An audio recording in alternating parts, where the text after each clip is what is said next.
Sometimes Gordon and Henry slept in James's shed, and they would talk of nothing but bootlaces.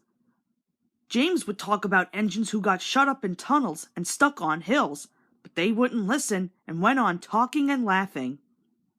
"You talk too much, little James," Gordon would say. "A fine, strong engine like me has something to talk about. I'm the only engine who can pull the express. When I'm not there, they need 2 engines. Think of that. I've pulled expresses for years and have never once lost my way. I seem to know the right line by instinct," said Gordon proudly. Every wise engine knows, of course, that the signalman works the points to make engines run on the right lines, but Gordon was so proud that he had forgotten. "Wake up, James," he said next morning. "It's nearly time for the express.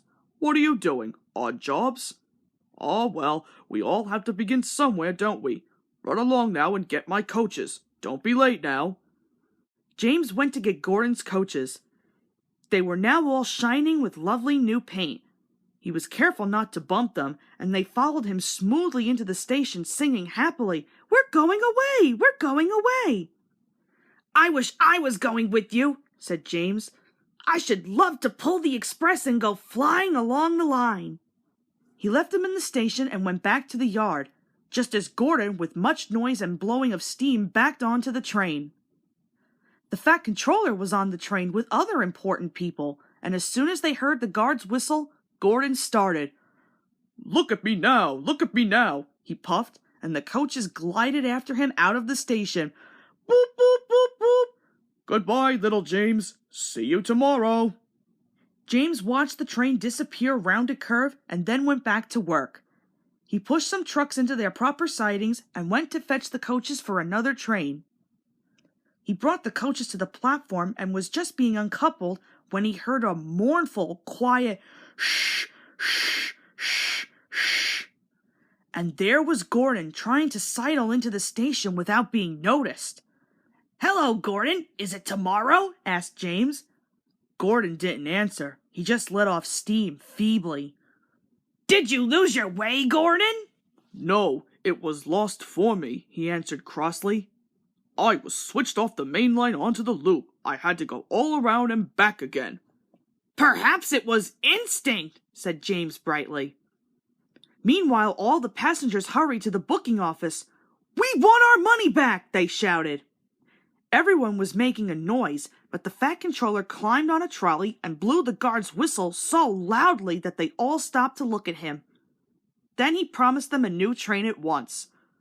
"Gordon can't do it," he said. "Will you pull it for us, James?" "Yes, sir, I'll try." So James was coupled on and everyone got in again. "Do your best, James," said the Fat Controller kindly. Just then the whistle blew and he had to run to get in.